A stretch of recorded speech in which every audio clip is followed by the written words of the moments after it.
Hello everyone, welcome back to my YouTube channel. आज हम discuss करेंगे न्यू टॉपिक। थर्ड वाला टॉपिक कंप्लीट हो चुका है, ये फोर्थ यूनिट है। फोर्थ यूनिट का फर्स्ट टॉपिक है। फोर्थ यूनिट का नाम है हेल्थ ऑर्गेनाइजेशन। इसका फर्स्ट टॉपिक है ये।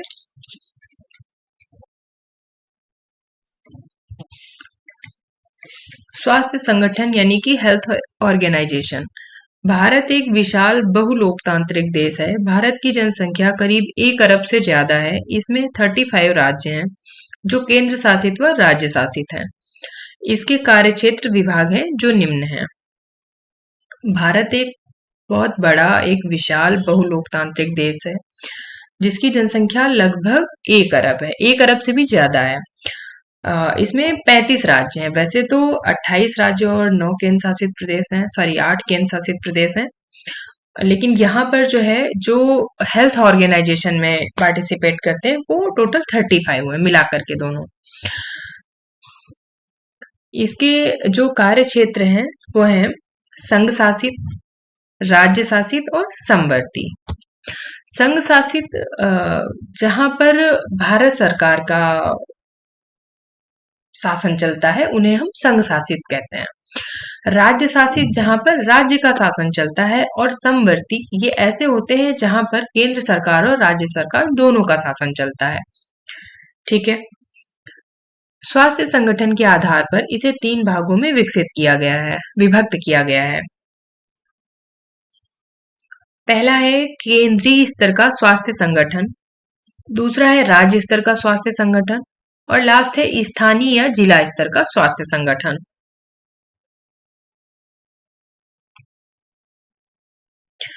फर्स्ट है केंद्रीय स्तर का स्वास्थ्य संगठन, health organisation at central level. स्वास्थ्य एवं परिवार कल्याण मंत्रालय केंद्र सरकार के अधीन होता है। इसमें कई विभाग होते हैं जिसका प्रशासनिक प्रमुख भारत सरकार का सचिव होता है। स्वास्थ्य और जो परिवार कल्याण मंत्रालय है वो केंद्र सरकार के अधीन में होता है, यानी वहां पर केंद्र सरकार के रूल्स रेगुलेशन फॉलो किए जाते हैं। इनमें विभाग कई होते हैं, लेकिन इसका जो प्रशासनिक प्रमुख होता है वो भारत सरकार का कोई सचिव होता है, वो ये सारी चीजें हैंडल करते हैं। इसमें है स्वास्थ्य एवं परिवार कल्याण विभाग, आयुष विभाग और स्वास्थ्य अनुसंधान यानी कि रिसर्च विभाग।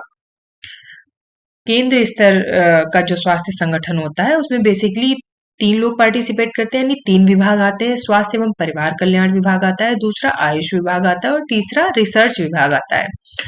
केंद्र सरकार में प्रधानमंत्री द्वारा स्वास्थ्य एवं परिवार कल्याण के लिए कैबिनेट मंत्री, राज्य मंत्री होते हैं। स्वास्थ्य और परिवार कल्याण मंत्री चिकित्सा एवं परिवार कल्याण विभाग के कार्यों को देखते हैं। आयुष विभाग में आयुर्वेद, योगा, यूनानी, प्राकृतिक चिकित्सा, सिद्धा, होम्योपैथी आते हैं। ठीक है। यानी जो स्वास्थ्य एवं परिवार कल्याण विभाग होता है, केंद्र सरकार में प्रधानमंत्री के द्वारा स्वास्थ्य एवं परिवार कल्याण के लिए कैबिनेट मंत्री और राज्य मंत्री नियुक्त किए जाते हैं, जो स्वास्थ्य और परिवार कल्याण को देखते हैं। कौन देखता है? कैबिनेट मंत्री और राज्य मंत्री देखते हैं। स्वास्थ्य और परिवार कल्याण मंत्री चिकित्सा एवं परिवार कल्याण विभाग के जो भी मतलब बेसिक कार्य होते हैं उन सबको ये 2 लोग मैनेज करते हैं, यानी कैबिनेट मंत्री और राज्य मंत्री मैनेज करते हैं। अभी हम आयुष की बात कर रहे हैं। आयुष विभाग में आयुर्वेदा आता है, योगा आता है, यूनानी आता है यानी यूनानी सिस्टम जो था ट्रीटमेंट का, प्राकृतिक चिकित्सा आती है, सिद्धा आता है और होम्योपैथिक आते हैं। ठीक है।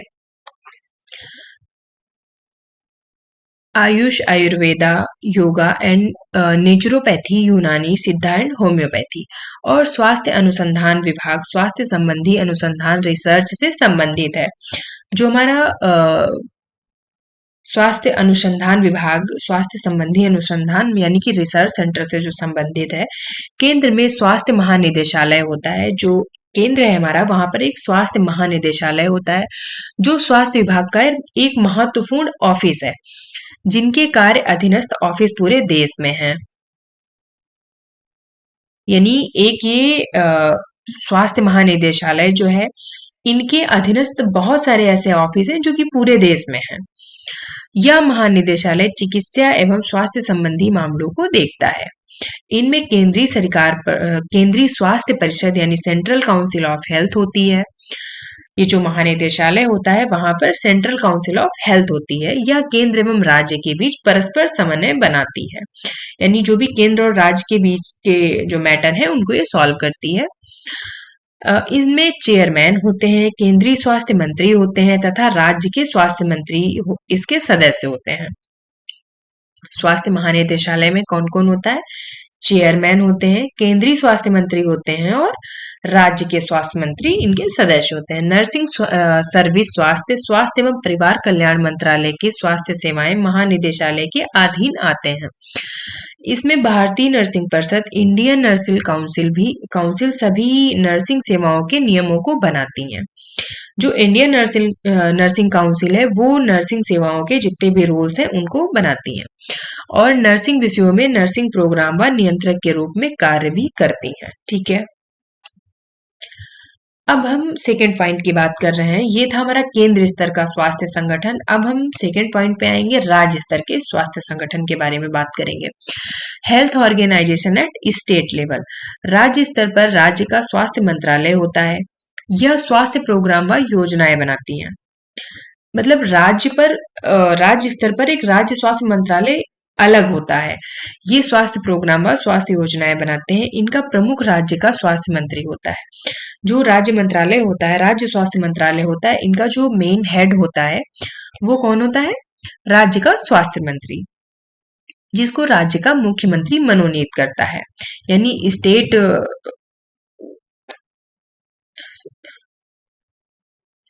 के चीफ मिनिस्टर जो है वो उनको नियुक्त करते हैं। प्रशासनिक स्तर पर स्वास्थ्य सचिव आईएएस होते हैं।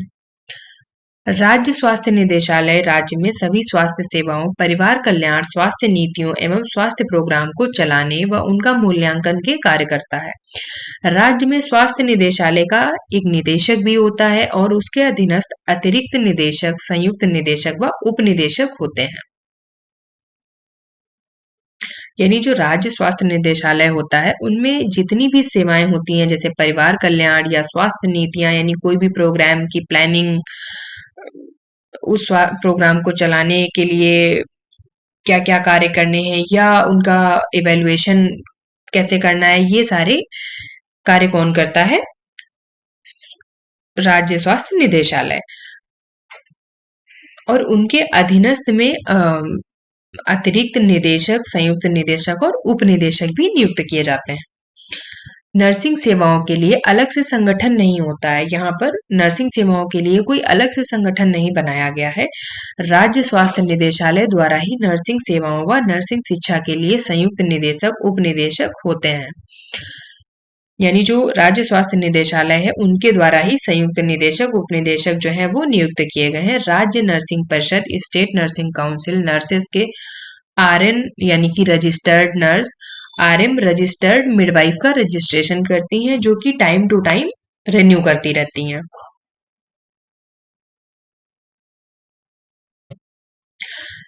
थर्ड नंबर है स्थानीय जिला स्तर पर स्वास्थ्य संगठन, health organisation at local and district level.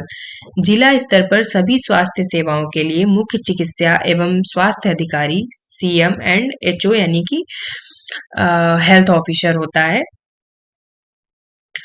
इसके अधीन जिले के उप मुख्य चिकित्सा अधिकारी व स्वास्थ्य अधिकारी, deputy CM and health officer होते हैं। आजकल ब्लॉक स्तर पर मुख्य चिकित्सा अधिकारी, block CM and HO health officer नियुक्त किए गए हैं। जिले में एक जिला अस्पताल होता है। इसके प्रमुख चिकित्सा अधिकारी प्रिंसिपल मेडिकल ऑफिसर देखते हैं। जो डिस्ट्रिक्ट हॉस्पिटल होता है उनको मुख्य चिकित्सा अधिकारी देखते हैं, प्रिंसिपल मेडिकल ऑफिसर यानी कि। जिला स्तर पर नर्सिंग सेवाओं का संगठन कुछ राज्यों में होता है। इनमें जिला मुख्य नर्सिंग अधीक्षक, डीसीएनएस या जिला जन स्वास्थ्य nurse, district public health nurse होती है, जो जिले में नर्सिंग सेवाओं को देखती हैं। ग्रामीण क्षेत्र में महिला स्वास्थ्य कार्यकर्ती, फीमेल हेल्थ वर्कर की नियुक्ति होती है, जो ग्रामीण क्षेत्र के स्वास्थ्य सेवाओं की मुख्य इकाई हैं। महिला स्वास्थ्य कार्यकर्ती राष्ट्रीय कार्यक्रमों में सहयोग करती हैं। परिवार कल्याण, जैसे कि परिवार कल्याण, टीकाकरण, उल्टी दस्त एवं अन्य गंभीर मामलों में भी सहयोग करती हैं। गंभीर मामलों को वो जिला अस्पतालों में रेफर भी करती हैं। जो हमारी लोकल की फीमेल हेल्थ वर्कर जो होती हैं, यानी कि एएनएम, तो वो इन कार्यों में मदद करती हैं। अब हम अभी तक हम हेल्थ ऑर्गेनाइजेशन के बारे में डिस्कस कर रहे थे, अब हम डिफरेंट लेवल के बारे में डिस्कस करेंगे। यानी अ, किस लेवल पर किस तरह की सुविधाएं हैं। ग्रामीण स्वास्थ्य सेवाएं, रूरल हेल्थ सर्विसेज।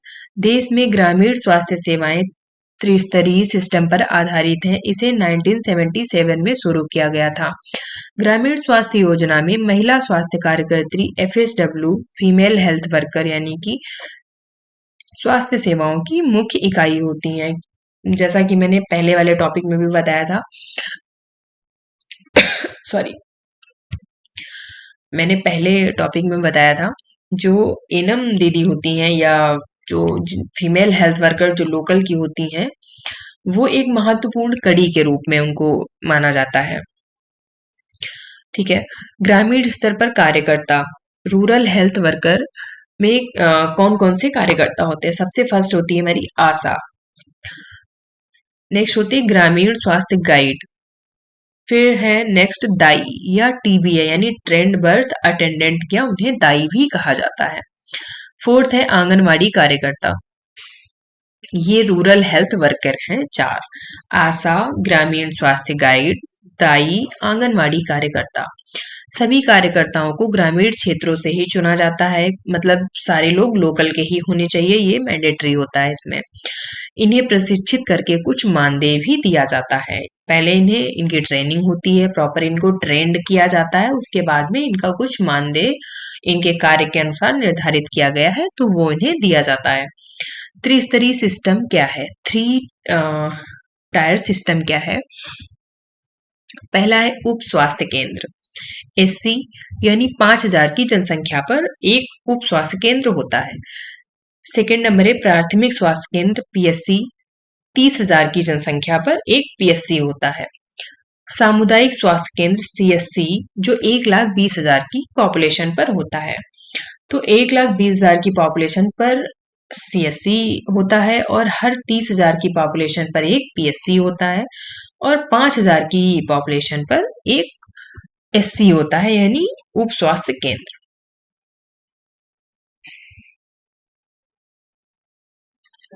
उप स्वास्थ्य केंद्र को सब सेंटर भी कहते हैं। यह ग्रामीण समुदाय के लिए स्वास्थ्य सेवाओं की प्रथम इकाई है। उपकेंद्र की 5,000 की जनसंख्या होती है। इनमें उपकेंद्र पर सभी प्रकार की सुविधाएं होती हैं और वहां पर स्टाफ भी होता है। पहला है महिला स्वास्थ्य कार्यकर्ता 1, पुरुष स्वास्थ्य कार्यकर्ता 1 और स्वयंसेवी कार्यकर्ता 1। ठीक है। कुछ राज्यों में उपकेंद्रों पर GNM की नियुक्ति भी की जाती है। अब जो है सिस्टम थोड़ा सा अपडेट हो गया है। पहले महिला कार्यकर्ता, पुरुष कार्यकर्ता और स्वयंसेवी ही होते थे। अभी सिस्टम अपडेट होने के बाद में कुछ चीजें नई जुड़ गई हैं उसमें। तो कुछ राज्यों में उपकेंद्रों पर GNM की नियुक्ति भी की जाने लगी है। उपकेंद्र पर 6 महिला स्वास्थ्य कार्यकर्ताओं के साथ कार्य का सुपरविजन LHV द्वारा किया जाता है। ठीक है। यानी 6 महिला स्वास्थ्य कार्यकर्ता हैं, जैसे कि 6 उपकेंद्र पे 6 महिला कार्यकर्ता हैं, तो उनमें से फिर उन 6 महिला कार्यकर्ताओं के बाद में एक LHV नियुक्त की जाती है, लेडी हेल्थ वर्कर, तो वो उनका सुपरविजन करती है। ठीक है। उपकेंद्र के कार्य क्या क्या होते हैं। मातृक एवं शिशु स्वास्थ्य सेवाएं प्रदान की जाती हैं, परिवार नियोजन संबंधित सेवाएं प्रदान की जाती हैं, टीकाकरण किया जाता है, रेफरल सेवाएं प्रदान की जाती हैं और प्राथमिक सेवाएं, ठीक है, प्राइमरी हेल्थ केयर, ये प्रदान की जाती हैं। उपकेंद्र पर महिला स्वास्थ्य कार्यकर्ता के क्या कार्य होते हैं। अभी जो हमने इसके पहले जो डिस्कस किया वो थे उपकेंद्र के कार्य, यानी उपकेंद्र के क्या क्या फंक्शन है, वहां पर हमें क्या क्या सुविधाएं मिलती हैं। ठीक है। और अब हम बात करेंगे उपकेंद्र पर महिला स्वास्थ्य कार्यकर्ता के क्या क्या कार्य होते हैं। प्रजनन व बाल स्वास्थ्य सेवाएं प्रदान करना, परिवार नियोजन सेवाएं देना, संक्रामक बीमारियों की रोकथाम व तुरंत सूचना देना, टीकाकरण करना, गर्भ का चिकित्सकीय समापन MTP करना, पोषण संबंधी सेवाएं देना, राष्ट्रीय पल्स पोलियो महाअभियान में सहयोग करना, दाइयों को प्रशिक्षण देना, हेल्थ एजुकेशन देना यानी स्वास्थ्य शिक्षा देना, राष्ट्रीय स्वास्थ्य कार्यक्रमों के क्रियान्वयन में सहयोग देना, जो भी रनिंग प्रोग्राम्स होते हैं गवर्नमेंट के उन सारे कार्यक्रमों में सहयोग देना, संक्रामक बीमारियों की रोकथाम व बचावात्मक उपाय करना। अगर वहां पर कोई संक्रामक बीमारियां चल रही हैं तो उनको रोकने के उपाय करना और उनसे किस तरह बच सकते हैं इसके बारे में बताना, हेल्थ एजुकेशन देना, जैविक डाटा रिकॉर्ड व रिपोर्ट तैयार करना, प्रॉपरली उनके पास सारे डॉक्यूमेंटेशन होनी चाहिए, सारा डॉक्यूमेंट होना चाहिए, हर चीज की रिपोर्ट होनी चाहिए उनके पास में, जन्म मृत्यु का रिकॉर्ड उनके पास होना चाहिए कि किसी भी मंथ में कितनी बर्थ हुई है, कितनी डेथ हुई है, प्रॉपर उनके पास रिकॉर्ड होना चाहिए, प्राथमिक चिकित्सा सुविधाएं प्रदान करना, सूचना शिक्षा व प्रचार प्रोग्राम में भाग लेना, प्राथमिक स्वास्थ्य केंद्र पर कार्यरत डॉक्टरों व नर्सेस के निर्देशों का पालन करना। ये सारी महिला स्वास्थ्य कार्यकर्ता के फंक्शन होते हैं।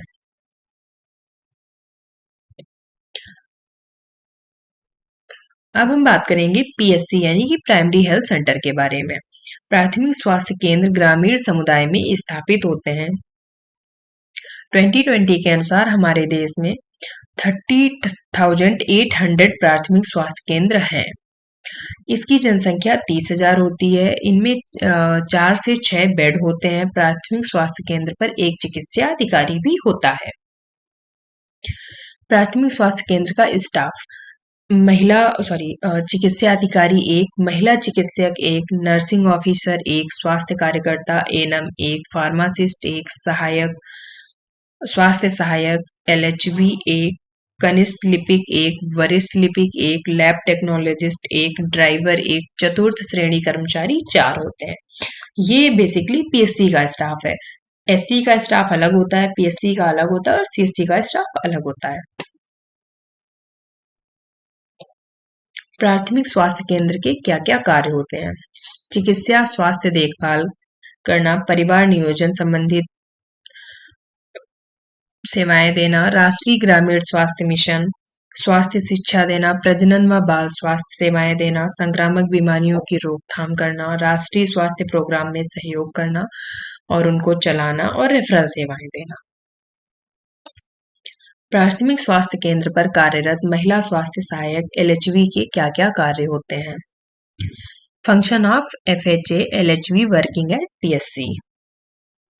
स्वास्थ्य दल के सदस्य के रूप में कार्य करना, उपकेंद्रों पर कार्यरत महिला स्वास्थ्य कार्यकर्ताओं का सुपरविजन करना, दाइयों को प्रशिक्षण देना, उपकेंद्र पर उपकरण व सामग्री की व्यवस्था करना, रिकॉर्ड को जांचना यानी चेक करना टाइम से, प्रजनन व बाल स्वास्थ्य सेवाएं प्रदान करना, गर्भ का चिकित्सकीय समापन हेतु सुझाव देना, परिवार नियोजन सेवाएं देना, टीकाकरण कार्य देखना, पोषण संबंधी सेवाएं देना, प्राथमिक चिकित्सा प्रदान करना, स्वास्थ्य शिक्षा देना, पर्यावरणीय स्वच्छता, संक्रामक रोगों की तुरंत सूचना देना, जन्म मृत्यु का रिकॉर्ड व रिपोर्ट देना, स्वास्थ्य शिक्षा प्रदान करना। इतने कार्य होते हैं एलएचवी के।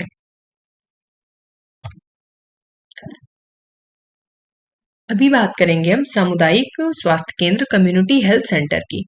सामुदायिक स्वास्थ्य केंद्रों पर पर्याप्त इलाज व रेफरल सुविधाएं होती हैं। सरकार ने 80,000 से 1,20,000 जनसंख्या पर एक सामुदायिक स्वास्थ्य केंद्र बनाया हुआ है।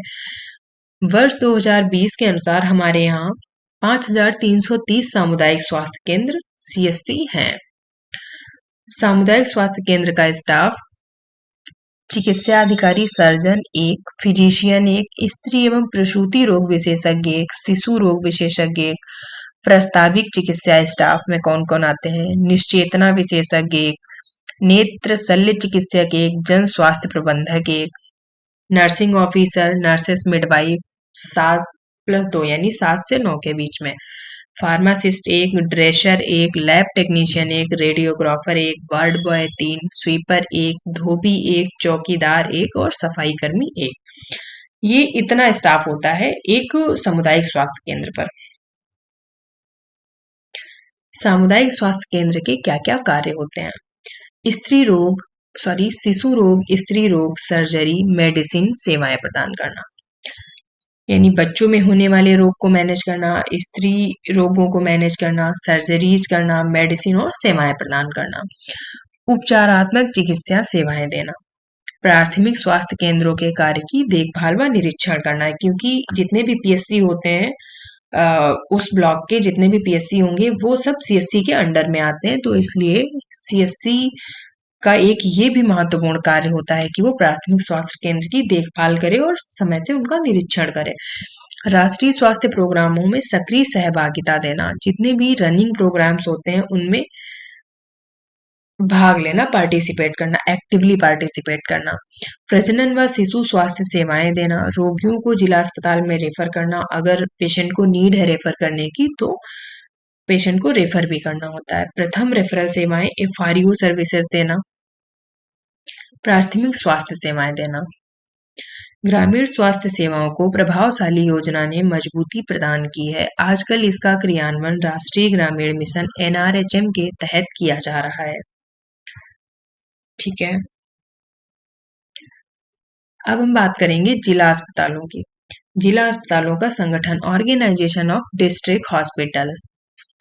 देश में जिला स्तर पर एक जिला अस्पताल होता है। शहरी क्षेत्रों में व ग्रामीण क्षेत्रों में प्राथमिक स्वास्थ्य केंद्र, सामुदायिक स्वास्थ्य केंद्रों के अलावा एड पोस्ट डिस्पेंसरी, राजकीय अस्पताल भी होते हैं। जिला अस्पताल में सभी तरह की विशिष्टता सेवाएं व सुविधाएं उपलब्ध होती हैं। जिला अस्पताल का नियंत्रण प्रमुख चिकित्सा अधिकारी पीएमओ करता है। जिला अस्पताल में वरिष्ठ व कनिष्ठ विशेषज्ञों की नियुक्ति भी होती है। जिला अस्पताल के क्या क्या फंक्शन होते हैं? मातृक एवं शिशु स्वास्थ्य सेवाएं, स्वास्थ्य संबंधी सेवाएं, जन स्वास्थ्य सेवाएं, पोषण संबंधी सेवाएं, जन्म मृत्यु का पंजीकरण, टीकाकरण, पल्स पोलियो महाअभियान, ये डिस्ट्रिक्ट हॉस्पिटल के फंक्शन होते हैं। विभिन्न स्तर पर स्वास्थ्य देखभाल व सिस्टम का संगठन कैसे होता है? भारत में स्वास्थ्य सिस्टम क्या है? Health system in India. तो सबसे अपर जो होता है वो होता है national level, ministry of health and family welfare. ठीक है, उसके बाद में आता है स्टेट एंड यूनियन टेरिटरी। सबसे पहले नेशनल लेवल पे, फिर सेकंड है हमारा स्टेट एंड यूनियन टेरिटरी। ठीक है, फिर आता है जिसको ministry of health and family welfare देखते हैं। ठीक है, फिर आता है डिस्ट्रिक्ट हेल्थ ऑर्गेनाइजेशन, उसमें ऑल स्पेशलिस्ट आ जाते हैं, सभी तरह के स्पेशलिस्ट डॉक्टर होते हैं वहां पर। CM and HO, health officer, DMO, DHE, PHN and others, यानी सभी स्पेशलिस्ट होते हैं। उसके बाद में आता है सब डिस्ट्रिक्ट, वहां पर कुछ स्पेशलिस्ट होते हैं सब डिस्ट्रिक्ट में, क्योंकि ये डिस्ट्रिक्ट के अंदर आते हैं। पहले डिस्ट्रिक्ट हॉस्पिटल होता है, उसके बाद में सब डिस्ट्रिक्ट होते हैं। फिर आता है कम्युनिटी हेल्थ सेंटर, सीएचसी। ठीक है, कम्युनिटी हेल्थ सेंटर में भी ऑल स्पेशलिस्ट होते हैं वहां पर।